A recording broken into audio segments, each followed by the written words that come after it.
25 minutos pasan de las 10 de la mañana en todo el país. Ayer estuvimos viendo un estudio hecho sobre la imagen de Javier Milei y sobre sus principales frases y cuánto la gente cree en la palabra del presidente. Un estudio que hizo la reconocida consultora Subán Córdoba. Vamos a hablar con Gustavo Córdoba, director de esa consultora. Gustavo Sebastián Carbón es mi nombre. ¿Cómo estás? Buen día, gracias por tu tiempo.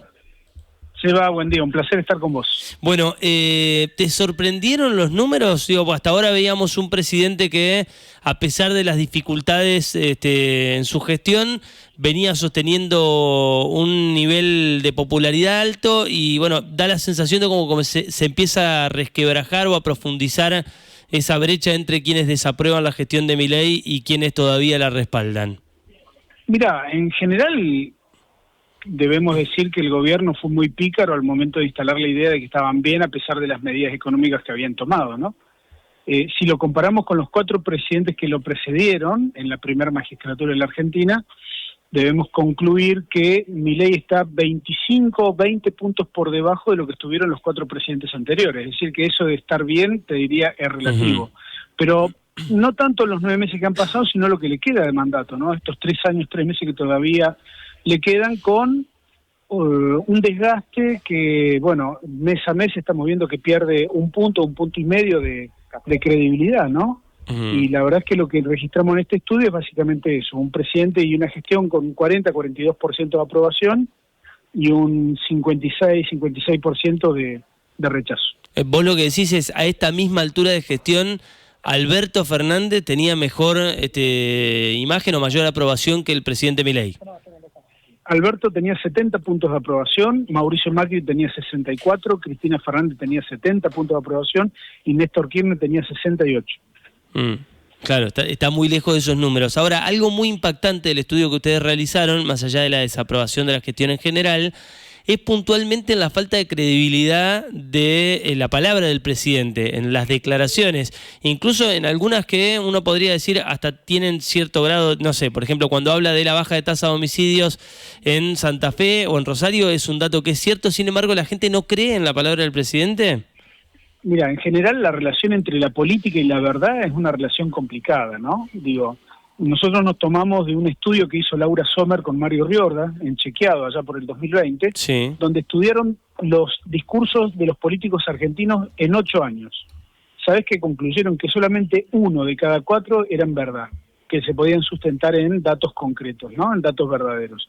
El resto, el 75%, 3 de cada 4 sí, discursos, eran o sospechados de ser mentira, no podían afirmar que fueran verdaderos, o definitivamente eran mentirosos. Entonces, sabiendo esto de antemano, no nos sorprende que las 12 frases textuales que tomamos de la entrevista que Milei le concediera a Luis Majul fueran consideradas mentiras. Lo que sí nos sorprende es que el núcleo duro de Milei, ante estas preguntas o esta afirmación de si es mentira o verdad lo que dice el presidente, sí. bueno, el núcleo duro cae hasta un 13%, que son los únicos que dicen, por ejemplo, que Milei dice la verdad cuando dice o afirma que las tarifas en la Argentina de luz, gas y agua están regaladas. Sí. Y un 76% dice que es mentira. Bueno, ahí lo que estamos viendo es por primera vez un cambio de humor, ¿no? Que se condice también con la falta de interés de mucha gente respecto de la palabra presidencial, cosa que vimos el domingo a la noche. Porque de alguna manera es como que cansa el tono de campaña electoral que el gobierno y el propio presidente le impone a su narrativa política, y ya la gente después de 9 meses de gobierno está esperando alguna recuperación económica, está esperando que el bolsillo mejore en términos relativos, y no esto de que el INDEC dice que hay una inflación de 4,2%, pero en los hogares llegan facturas de luz de 300, 400% de aumento, ¿no? Ahora, entre la gente que lo respalda, en torno al 40%, y los que le creen, hay una brecha muy importante. ¿Sería, no te creo, pero igual te banco?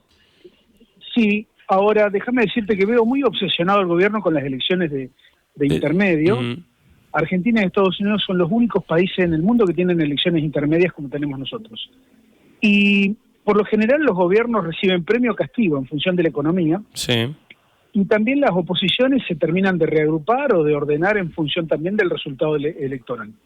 Está claro que un gobierno que va con una economía más o menos previsible va a obtener un voto continuidad o un voto premio. Digo, le pasó a Macri en el 2017, que iba con una economía con expectativas de orden y ganó la elección. Te acordarás la famosa ola amarilla. Sí. Le pasó a Alberto Fernández al revés, que fue con una economía en recesión por la pandemia y tuvo un voto castigo fenomenal. Entonces, lo que hay que plantearle a este gobierno es que preste atención al día a día, no tanto a las elecciones, porque ni tampoco ellos están exentos de que puedan recibir un voto castigo en las elecciones del año próximo, ¿no? Sé que tenés poco tiempo, pero hay algo que me pareció muy interesante. Dos cositas te quiero plantear antes de pedirte y agradecerte enormemente el tiempo. Primero, cuando vos ves el informe que ustedes hicieron y habla de las instituciones que gozan de mayor credibilidad o confianza de la gente, encontrás universidades públicas y salud pública al tope de esa tabla, ¿no? Como que la gente en lo que más confía sería en estos puntos. Sin embargo, la inmensa mayoría de los argentinos votó a alguien que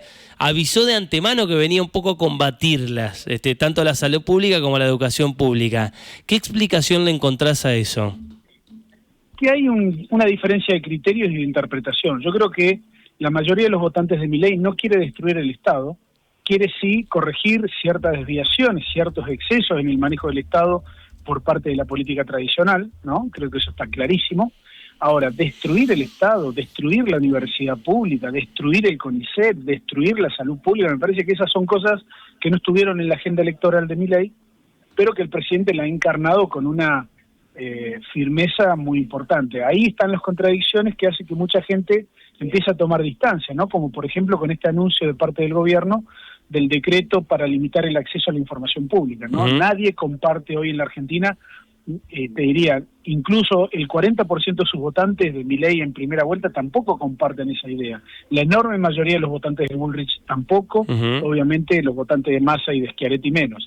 Así que hay cosas que este gobierno se ha tomado como una dirección ideológica que es diferente al contrato electoral. Por eso el desgaste también, ¿no? Porque el presidente se mete en terrenos en los cuales paga mucho más costo. Imagínate enfrentar al CONICET en este momento, cuando el CONICET es una de esas instituciones que a los argentinos les damos un valor considerable. No sé si vos sabías, por ejemplo, el trigo transgénico, que fue aprobado en Estados Unidos, que soporta sequías, que le va a dar dividendos en dólares importantísimos al país, no fue desarrollada por una investigación privada, fue desarrollada por el CONICET. Entonces, imagínate, combatir eso me parece que no tiene para nada sentido común y eso la mayoría de la población, en términos de opinión pública, lo sabe. Bueno, ahora se viene el veto al financiamiento de las universidades públicas, así que ahí también tenés un punto de conflicto con un sector bien visto por la sociedad. La última que te hago, que nos atañe directamente a los comunicadores, es que si uno quiere ir al fondo de